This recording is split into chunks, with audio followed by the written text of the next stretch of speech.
Hey everybody, it's Thursday, June 22nd, and it's Locked On Cavs coming at you again. As we head into this episode, I want you to think, can the Cavs find an immediate impact player in the late second round of the 2023 NBA draft? You are Locked On Cavs, your daily Cleveland Cavaliers podcast.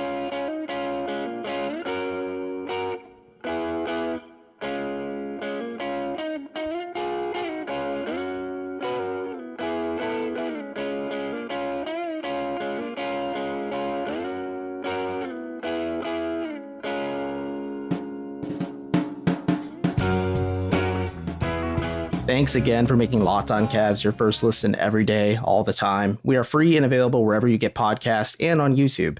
We're also part of the Locked On Podcast Network, which of course features your team every day. Today's episode is brought to you by Birddogs. Go to birddogs.com/LockedOnNBA and they'll throw in a free custom Birddogs Yeti style tumbler with every order. And finally, this is a friendly reminder as well to subscribe to us on Subtext.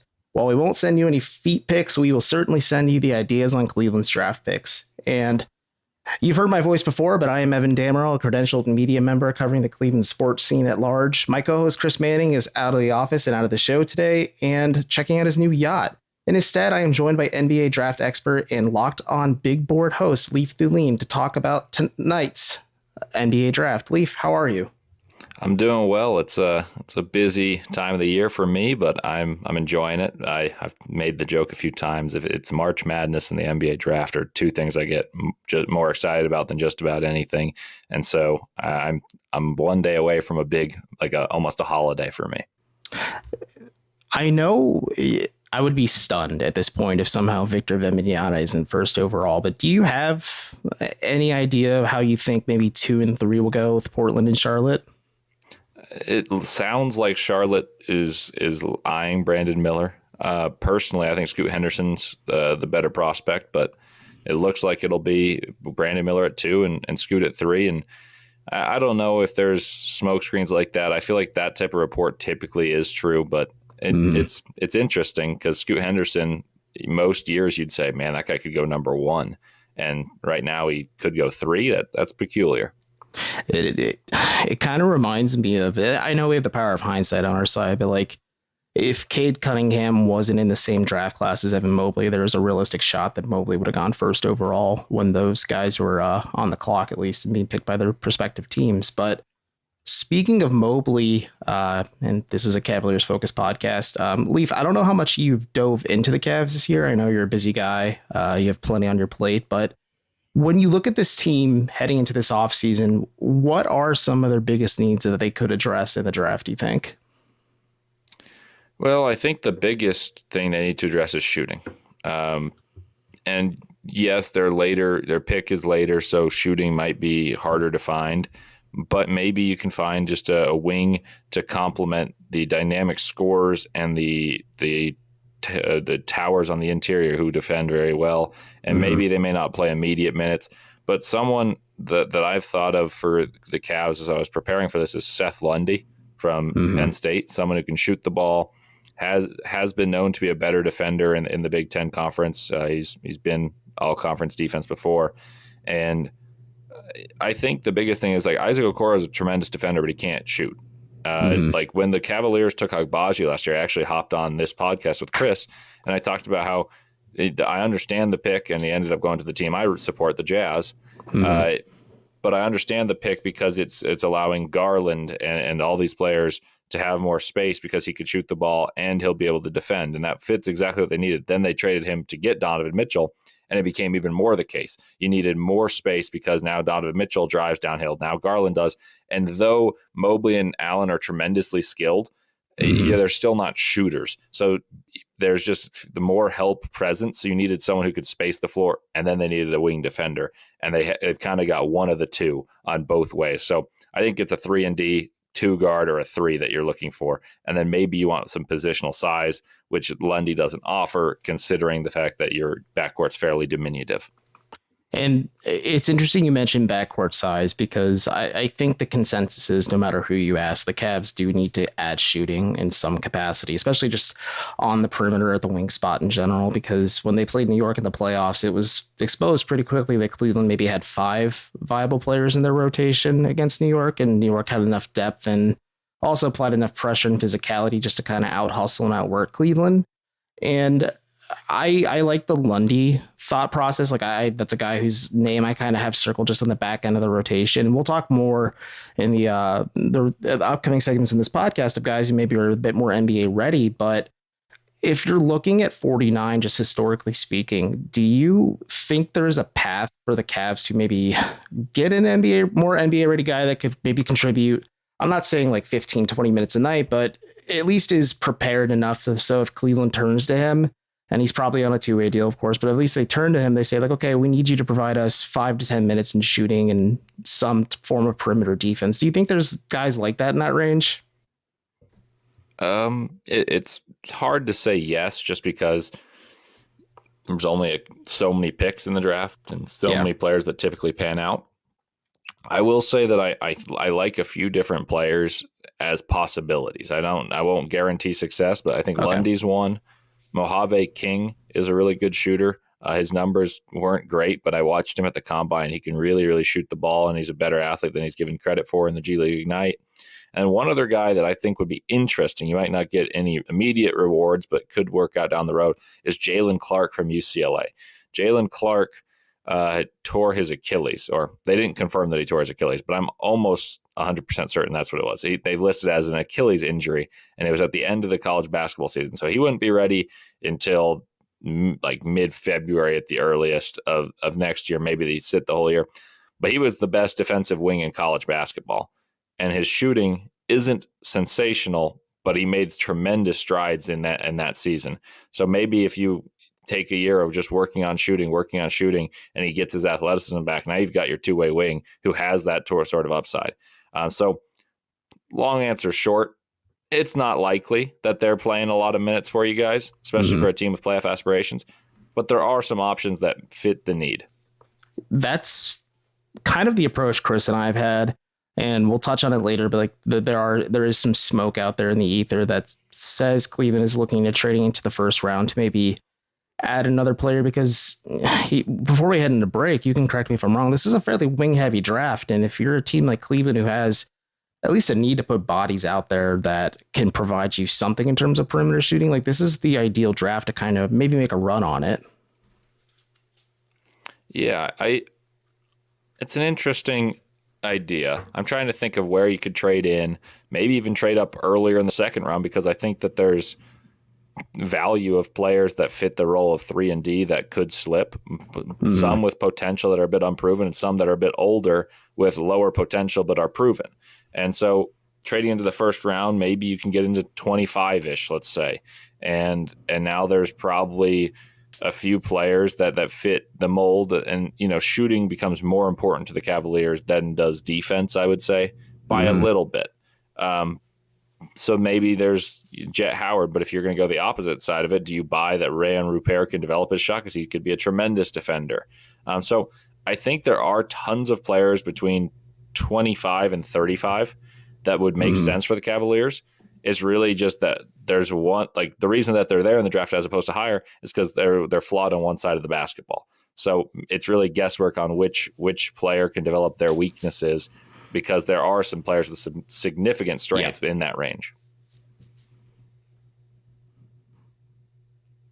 Hey guys, today's episode of Locked On Cavs is brought to you by Birddogs. Do you know who wears Birddogs? Myself, I'm wearing a pair right now. So does Chris, and I think Donovan Mitchell allegedly does too. And if you want to be cool like us, and you want to know how you want to be cool, I know it's a question that's kind of lame, but either way, you can do it by wearing Birddogs. They're pants and shorts where you don't have to wear underwear, and they make you look good. I mean, like, look how good I look in these. It's called the Peter Pan Special. And Birddogs are stretch shorts that are designed to fit slimmer throughout the thigh and give you a truly sculpted look.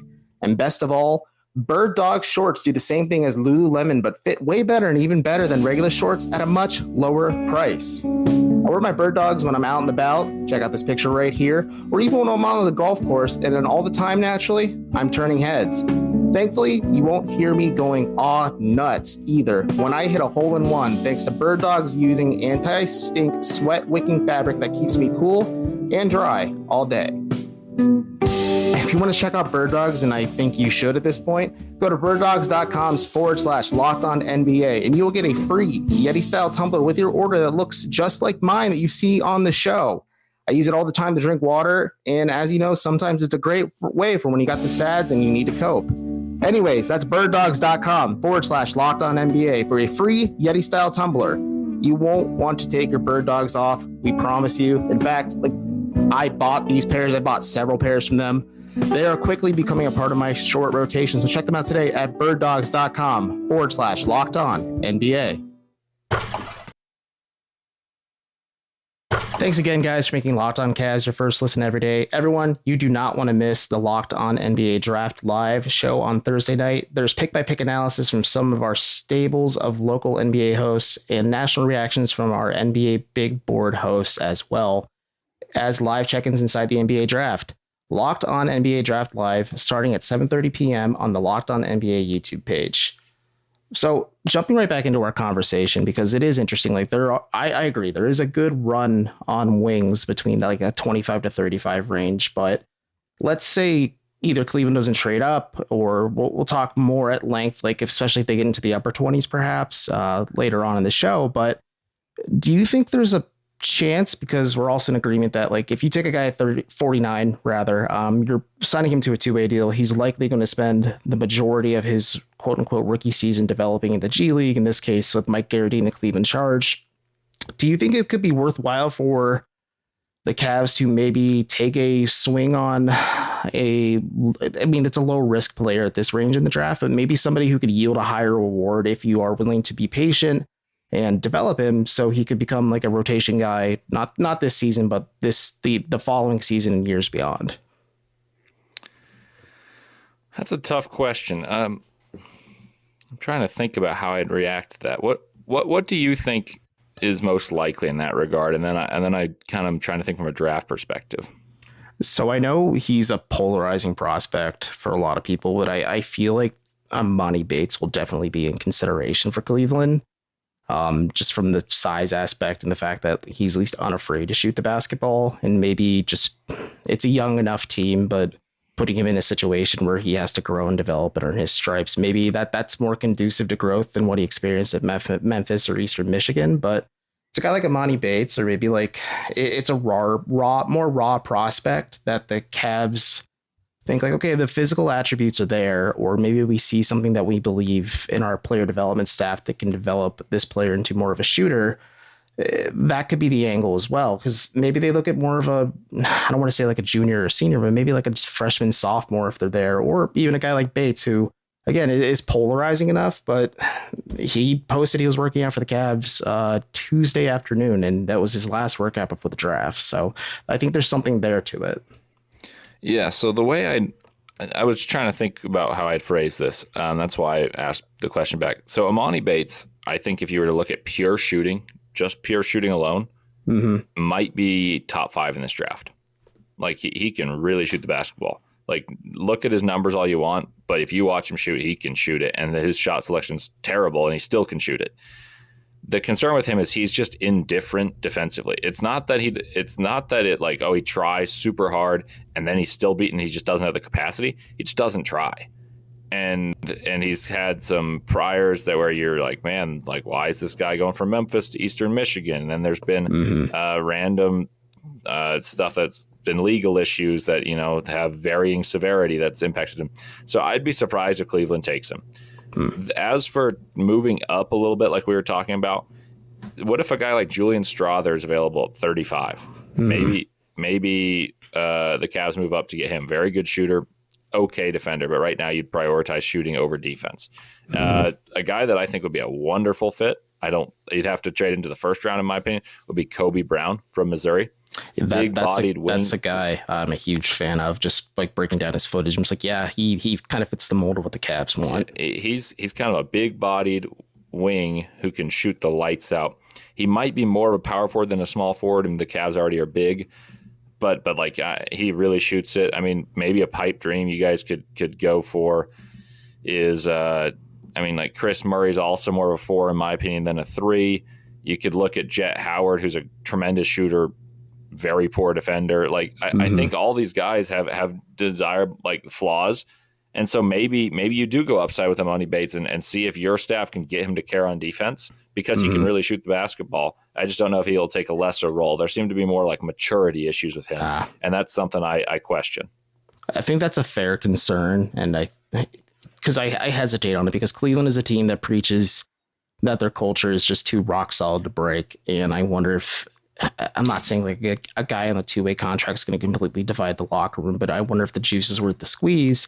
Or if you believe just like this is a very young and impressionable team, we don't really have the veterans in place to kind of lead by example, or it's not apples to apples. But like look at Pat Baldwin and how he fell to Golden State. Like that's an ideal situation for him because sure, he spent most of his time with Santa Cruz, but he was around guys that are proven NBA veterans and they have championship pedigree and experience. And at least there's like a little bit of a learning gap in between just like what maybe you expect and what you do. And to kind of shift lanes, because I can't believe I haven't brought him up yet. There's another player that at least what could be an option for Cleveland. He canceled all of his pre-draft workouts after some smoke came out that the Cavs were interested in him. Kentucky, and it's also more so surprising he stayed in the draft to some. Like Kentucky's Chris Livingston. Is there some upside there for you think with the Cavs and him? So I like Livingston. I actually have him higher on my board than where the Cavs are picking, which is not something that is common from what I've seen in other boards. They typically have him lower. The concern for the fit with the Cavaliers would be that his shot is the furthest thing behind. Defensively, he's a very strong, like physical defender with athletic traits. Apparently, he's been shooting well in workouts, but what I saw from Kentucky, the numerous times I watched them, is his shots just like mechanically looks fine. Maybe there's a few tweaks, but it's just not consistent. And what the Cavaliers need more than anything to me is wing shooting more than the wing defense, because you've still got Okoro. You've got other bodies that have the capacity to defend. So I would prioritize finding a shooter that you can teach to defend, maybe has the athletic traits to defend, isn't good at it, over a guy who's got the athletic traits to defend that you're trying to teach to shoot, which I'm typically the opposite. I typically say, you know what? You can't teach athleticism. You can teach shooting. But in the case of the Cavaliers, they're in such a situation where they have the foundations. They just need someone to space the floor that I actually think I'll differ with my own philosophy. I think that's a valid observation. And I'll be frank, like I haven't sunk my teeth into a ton of Chris Livingston footage. And I read up on just the surprise factor of him staying in the draft or maybe not returning to Kentucky. And who knows? Like you said, he may be shooting the light out of the ball in one-on-one workouts or possibly like one against a coach workouts in the pre-draft process. But it's just interesting to see how this evolves and moves forward because, yeah, I see the physical traits of like an athletic guy. And that's what I was kind of getting at when I mentioned just maybe a freshman that the Cavs could kind of just take like a long look at. And I know Amari Bailey could be a guy in that similar ilk as well. But Livingston, to me, could have the components, but I agree with you. Like you need shooting so much more. And especially just because, again, this is a guy who likely won't play much, if at all, this season. I mean, I believe Isaiah Mobley made like very brief appearances because the Cavs had a clear player development plan with him. Whereas you had Mamadi Diakite, who was starting at the small forward or even center spot for the Cavs at times due to injury. And I don't think Diakite is really part of the long-term future. So there's a lot of interesting paths here, but I agree. Like you maybe need a guy who's just more ready shooting wise, who could contribute right away. So when you head into next season and financials get a little bit tighter, especially when Evan Mobley's becoming prime for likely a full scale rookie max extension, you're able to have like this cost controlled cheap talent, but you want guys who can shoot just because the Cavs do play a bit of an antiquated style of basketball right now. Yeah, it is. That's a good way of putting it. It's antiquated. It's a little bit like it's modern in the sense that these guys are like small ball bigs because they have the capacity to move defensively, but defensively it's almost archaic. I mean, offensively it's almost archaic in the sense that you have two bigs that neither are true shooters, and so you're playing like high lows. You're spacing one out who's not a true spacer, and now you have these dynamic guards that use pick and rolls and go to the rim, but they just don't have the space to operate as if they were playing in what modern basketball is. So It's funny you should bring up Imani Bates. He's one of my favorite college basketball players of all time. Mm-hmm. But you're right. He's not supposed to be a small forward. Like, he's closer to a center than a small forward. And Lamar Stevens is another one who I think is a power forward that plays the 3. So the Cavs have a lot of like misfits that have been trying to play the 3, and they need to draft. So if I'm the Cavaliers, I don't know how many assets you got because of the trade for Donovan Mitchell, who accelerates your immediate timeline, but also hinders the growth in terms of the draft. I don't know what you can make a trade, but now that I think about this more, I'd be trying to move up and take a guy at the late first round, and try to say, you know what, we're going to take a shooter, and we're going to take someone we think we can teach defense, because that's just important to the timeline. And there are guys that I think would fit that mold.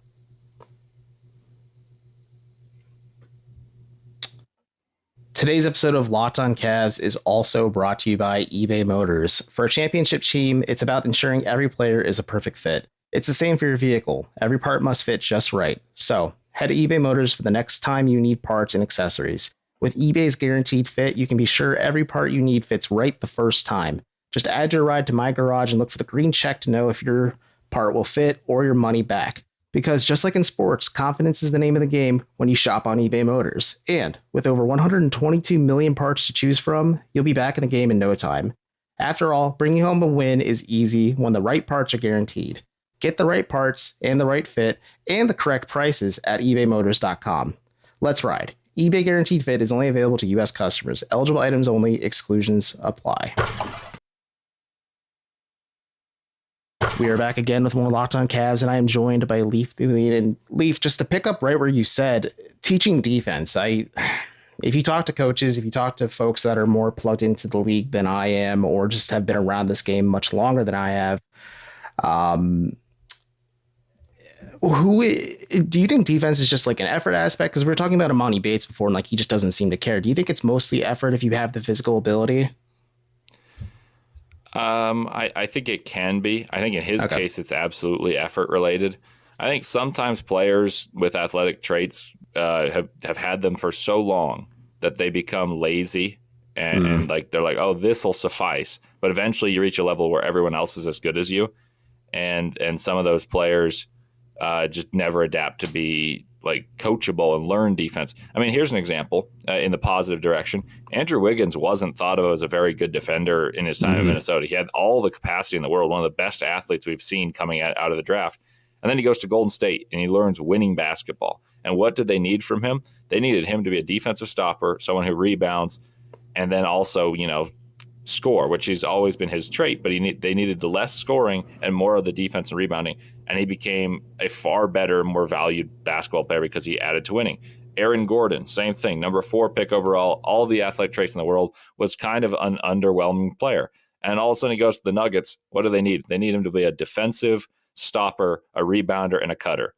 And these guys have all the capacity in the world. So I know those are top 4 picks, ironically enough, from the same draft. But now you look at some of these guys that have the athletic traits that aren't good defensively. Like, for instance, let's find someone. Dariq Whitehead would be a very, very good pick. I don't know how you'd get him because I think he should go in the top 20, but maybe he'll fall because he's been injured. Dariq Whitehead, when he was at Montverde, was a very good athlete. Got hurt entering a season at Duke, so people say he's a bad defender. I think he actually knows how to defend. He just was hurt. Now, if he's healthy and you can work on some refinement of his technique, a little bit of some heavy feet that you saw with an injury, that's someone that I just kind of talked myself into. That's the guy to go for the Cavaliers, if you ask me. 43% three-point shooter, freshman who played a bigger role when he was in high school, got hurt, and now his stock's falling. If I'm the Cavaliers, I don't know what assets you got, like I mentioned. But I would try very hard if he's available around 23, 24 to try to move up and get him, because you can teach him to defend a little bit, and now he's going to be a shooter with upside to handle the ball a little bit if need be. That would be the guy that I would sell the farm for, metaphorically speaking, because there's not much of a farm to sell. Yeah, it's more of a very small pasture at this point, just after the Donovan Mitchell trade. I think that the most viable or tradable assets, quote unquote, is, it's funny you mentioned power forwards at a position. Dean Wade, their one-time assumed Kevin Love successor and starting small forward, is likely available. Isaac Okoro, Jetty Osman's expiring contract. Probably Ricky Rubio, just because Rubio at least has some intrigue with that non-guaranteed deal. Not this upcoming season, but the following year. Then there's that second round pick. But to shift focus a little bit, let's assume, because Denver, as we're recording this, just to kind of maybe give a timestamp of this, according to ESPN's Adrian Wojnarowski, the Nuggets are trading their 2024 first round pick, at least favorable the first round picks, and the 40th overall pick to the Pacers for 29 and 32 on Thursday's draft. Let's say the Cavs are able to kind of, I don't want to say finesse, but angle a way to get into a similar spot like Denver, where you are in that sweet spot we were discussing. And then we look at the vein of teaching defense. Are there guys who maybe you aren't as concerned about when it comes to the aspect of teaching defense that can just at least provide more of that pure shooting aspect for Cleveland? Because if you pick a guy maybe in the mid to late 20s, there's a path for him to be the back end of your rotation to start the season, especially if you believe in your fundamentals and development and just the ability to teach him defense. Yeah, I think the best pure shooters that could be available would be Dariq Whitehead, Jet Howard. I think both of those you might have to get into like 20 even, and maybe even Chris Murray. He can shoot the ball. Now you're looking at there's one more player. I'm just blanking on who I had. Ben Shepherd would be an interesting one, but he's a little bit smaller. He's not quite a small forward. And guys that could shoot. And then the flip, and I think all those guys have the athletic capacities to be good on defense. Jet Howard would be the one I'd be most concerned about defensively, just because I think he's just slow. He can really, really shoot, and he's big, but he's just slower. But on the flip side, I think there's tons of guys that are defensively very gifted that you need to teach to shoot. And here's a fun fact: like Herb Jones at Alabama shot 7% from three. 7 his junior year. Then his rookie year with the Pelicans, he shot about 38% from three. So I think there's a capacity that's typically something that good athletes can do. They can learn to shoot better, but the Cavaliers need a true shooter, and that's where that you're in a little bit of a catch-22. Like, is there one of these guys, maybe Julian Phillips from Tennessee, he shot 82% from the free throw line. That's typically an indicator of success shooting the basketball, but he shot like 24% from three. Like, okay, do you take him? Is someone like Jalen Wilson from Kansas or Olivier Maxence-Prosper from Marquette available at the late first round, early second round, where Olivier Maxence-Prosper shot 34% from three and is a big wing? Maybe that's the guy you go for. But is he a true shooter? By my estimation, no.